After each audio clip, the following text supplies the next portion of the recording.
빛을 발하며 베트남에서 특별한 메시지를 보냈다.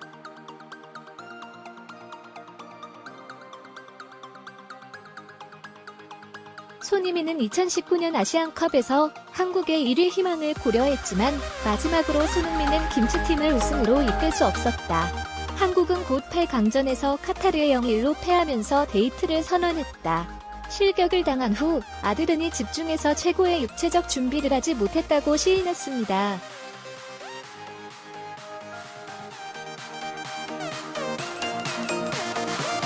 토트넘으로 돌아온 아들은 해리 케인과 델리 알리를 포함한 두 부상의 맥락에서 주인공으로 마우리시오 포체티노, 모리시오 포체티노에 의해 빠르게 쫓겨났다.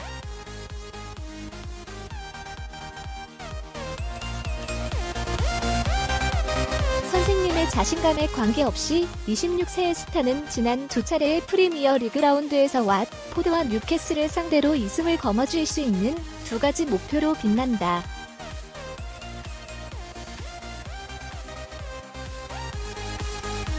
어제 음력 설창날의 토트넘 페이스북 페이지에 베트남 팬들에게 새해 복 많이 받으셨습니다. 주목할 만하게 아드른이 영상에 있는 주요 특성이다.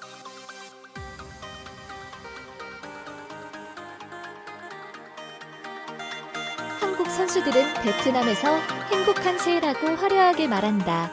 많은 베트남 팬들은 아래의 코멘트에 관심을 보입니다.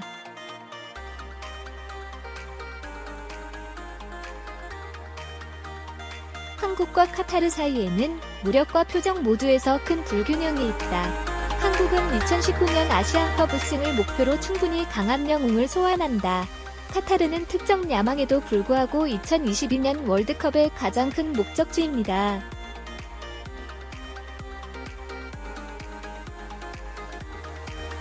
따라서 2019년 아시아컵 8강전에서 두 팀이 만날 때 한국이 더 감사하게 받아들여지는 것은 놀랄만한 일이 아니지만 카타르는 열정적인 팀과 결속력 있는 팀이 무거운 반대자들에게 어떤 것도 할 수 있음을 증명한다. 기호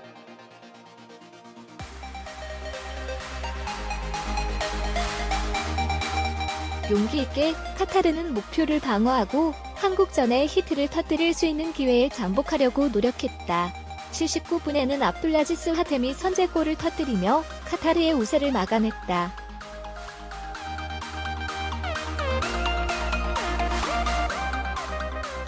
(1분) 후 한국은 점수를 평준화했다. 그러나 바은 반대했다. 오프사이드에서 골을 넣었고 점수는 여전히 1-0입니다.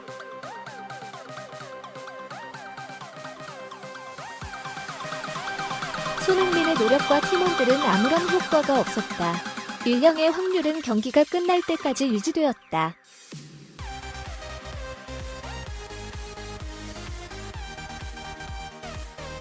한국 선수권의 꿈은 산산조각이 났다. 한편 카타르는 현재 청소년 교육 전략에 대한 자신감이 점점 커지고 있습니다.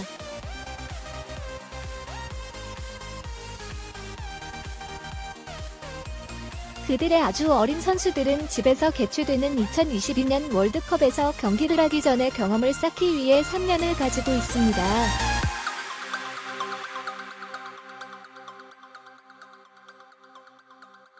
손흥민은 토트넘 서포터즈에 의해 인종적으로 비난받았다.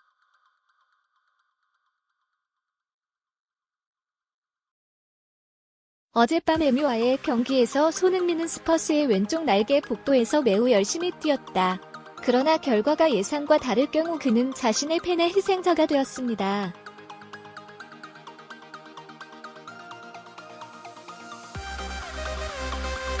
손흥민은 2019년 아시안컵에서 뛰는 한국 대표팀과의 경기에서 토트넘 핫스퍼가 국정에 복귀하도록 허용했다. 보답으로 그는 스퍼스가 라이벌인 맨체스터 유나이티드와의 경기에서 승리할 수 있는 잠재력을 보여주길 원했다.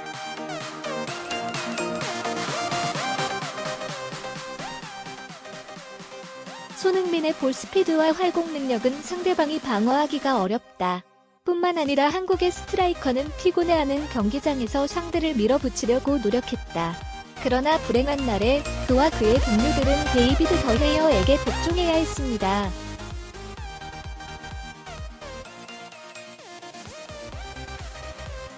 블래커, 선 흥민어 등 또한 토트넘 팬들로부터 비판을 받고 있습니다. 고을.com에서 가장 영향력 있는 인물 중 한 명인 제임스 디킨즈는 한국 선수가 그렇게 대우받는 것을 보고 충격을 받았습니다.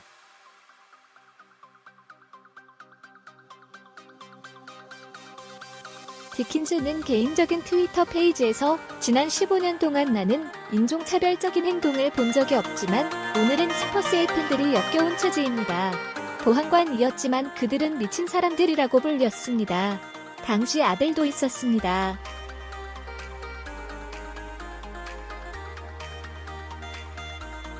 디킨즈가 이 당혹스러운 사건을 공유했을 때 온라인 커뮤니티는 격렬했습니다. 그러나 증거가 없으므로 제임스 디킨스가 아들 흥민의 인종차별적인 팬들을 FA로 비난할 수는 없을 것이다.